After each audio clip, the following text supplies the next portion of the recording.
Hi, folks. Welcome to Crisco's Corner. Unfiltered commentary. And not your truth, the real truth. Please like, share, and subscribe. And as always, thank you for your support.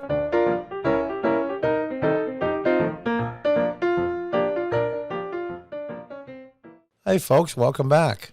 From Breitbart.com. White House's Richmond.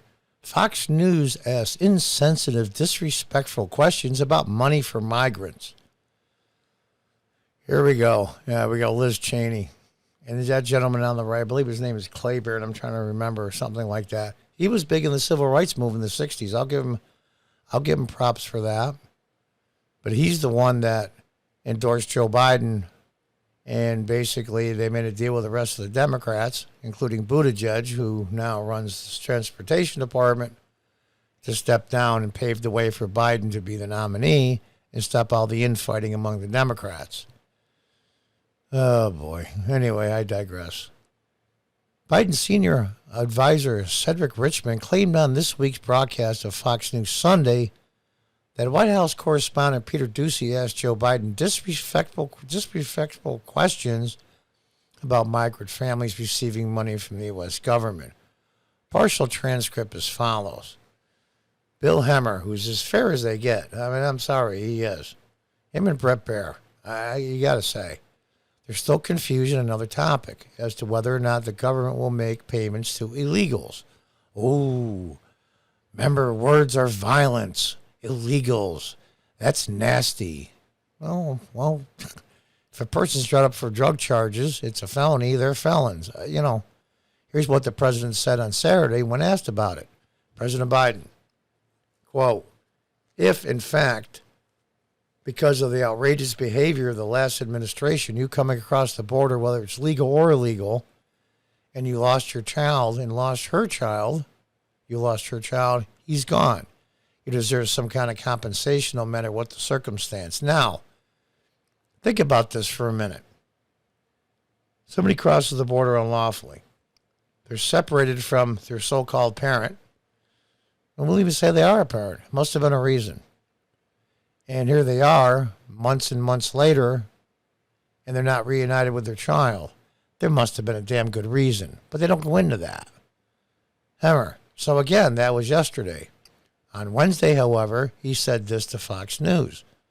Peter Doocy, Fox News White House correspondent, asked the president, do you think that might incentivize more people to come over illegally? I have no problem with that question. It's a fair one. Biden, if you guys keep sending that garbage out, yeah, but it's not true. So this is a garbage report. I'm trying to remember where it first came out. Wall Street Journal, I think. I don't remember. Biden said, yeah, it's a garbage report, responding to Doocy. Hemmer.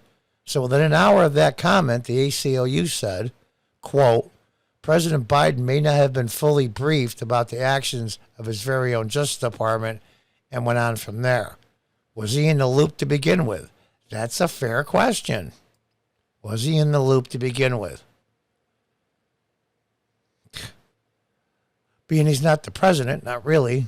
Of course, Cedric Richmond has to answer it this way. The president is in the loop. But the president said at the beginning of his administration on the campaign trail that he would have an independent Department of Justice and he would not direct the Department of Justice what to do. Bull. He directed the Department of Justice to go after parents at school board meetings through the FBI. That's a lie.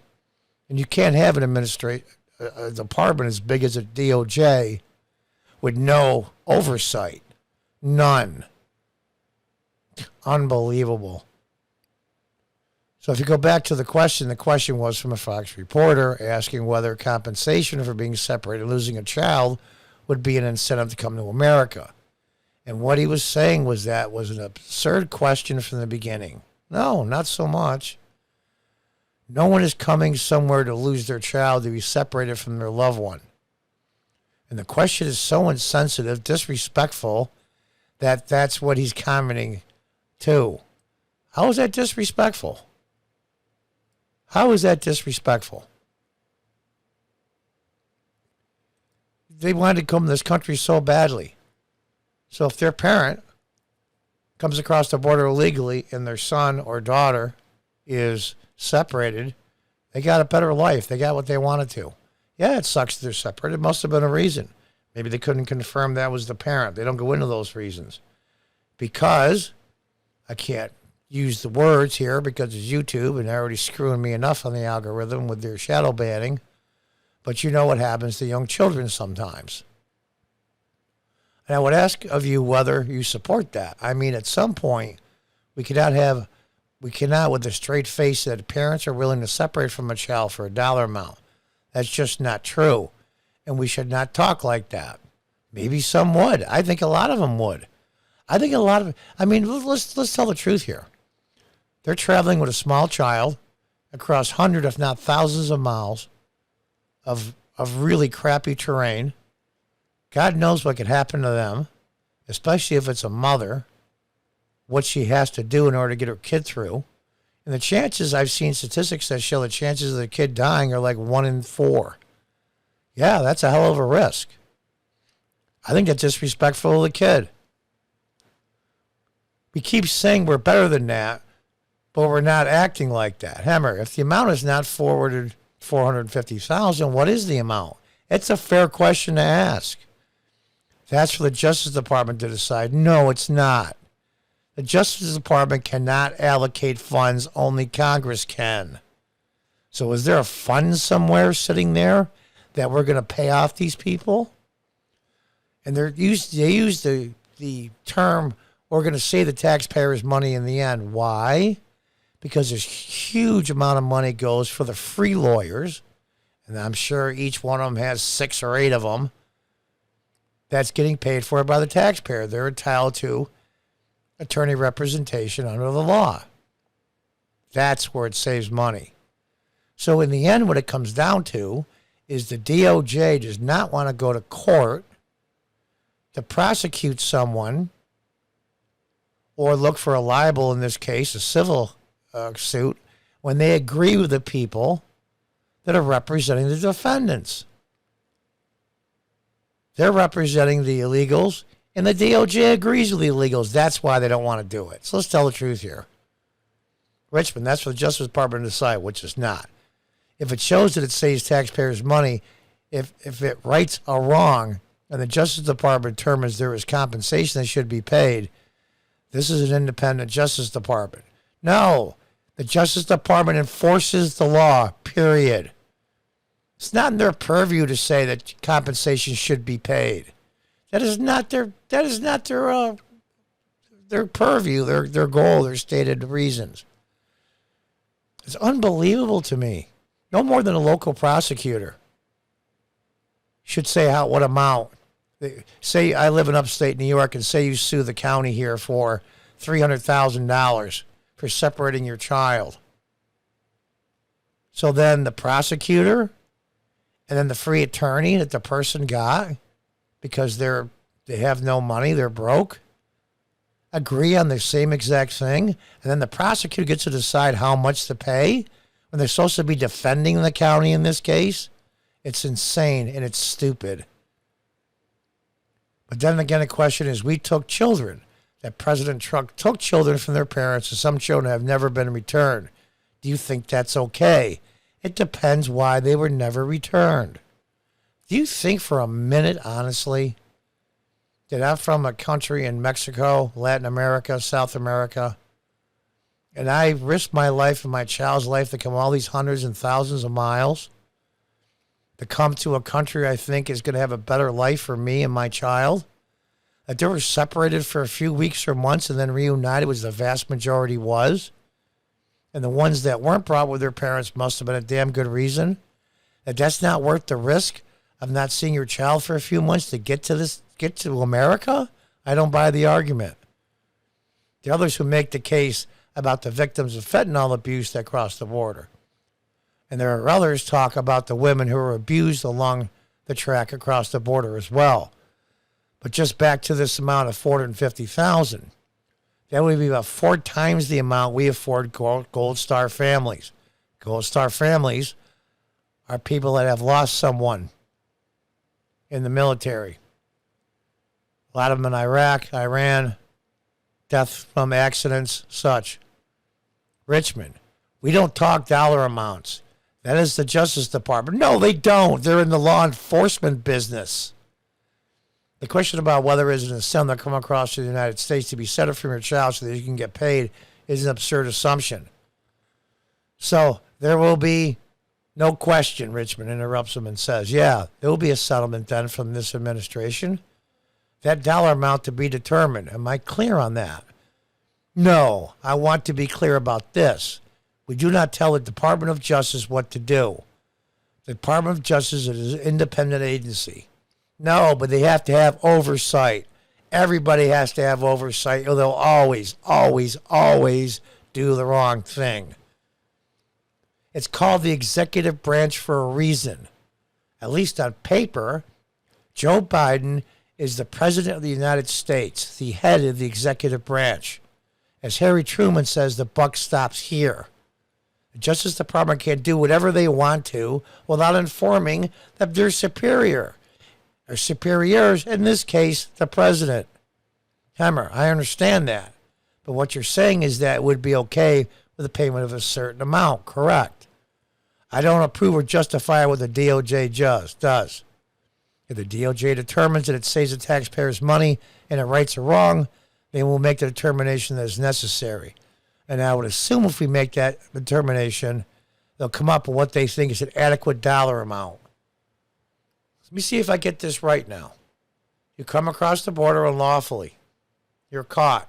You're separated from your minor child for whatever reason, and there's plenty of them. And a few weeks and months go by. You get to the awarded an amount in damages that is more than 90% of hardworking Americans that save for their retirement. Way more than 90%. I live in upstate New York. They're talking $450,000. We'll say it's half of that, $225,000. You can buy a very nice house in upstate New York here in Broome County and Binghamton area for $100,000 easily. And by the way, this money is awarded. It's tax-free. Tax-free. So they get to start with generational wealth even before they're citizens? That's nuts. It's about demonizing Trump and his immigration policy. And now there's another huge caravan, or what do they call them now? Because caravan isn't right, that's racist. Okay, whatever. Now they're smashing through Mexican riot police. And they're coming this way. And Governor Abbott in Texas has put national border guards.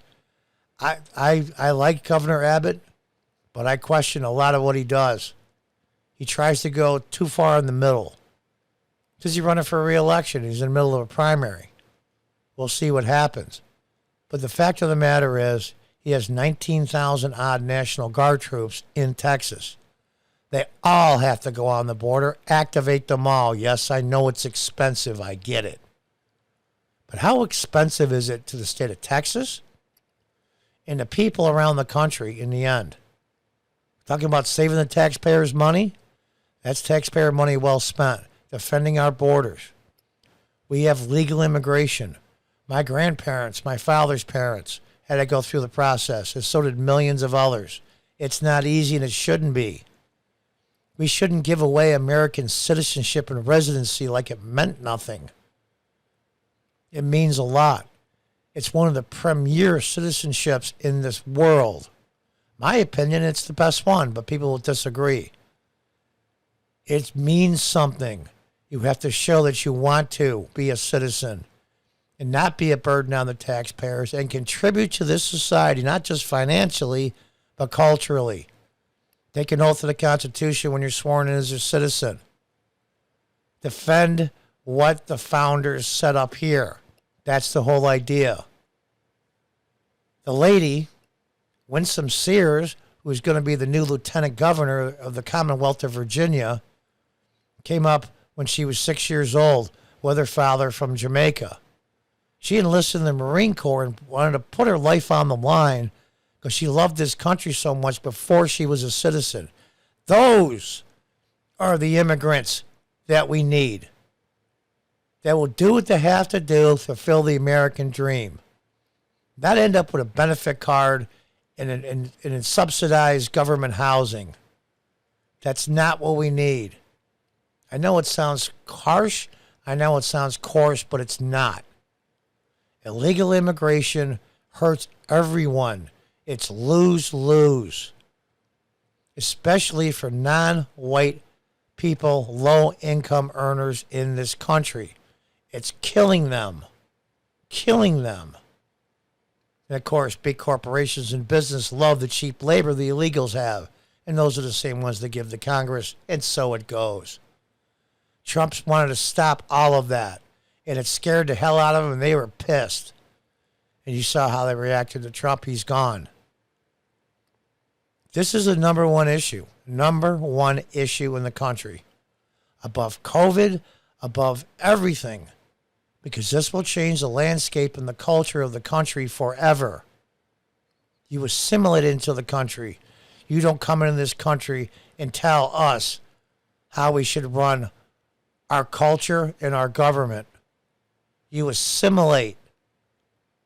You don't demand anything. And them getting money, I think, is incredibly absurd. Absolutely absurd. If a woman is arrested for selling large amounts of fentanyl and goes to state or federal prison and separated from their child or children, they get to sue? It's nuts. Absolutely nuts. This isn't about the money, and this isn't about the separation. This is about demonizing someone they hate. Trump is in their head, and they can't get him out. And we're going to see what's going to happen. Until the next time, goodbye and good luck.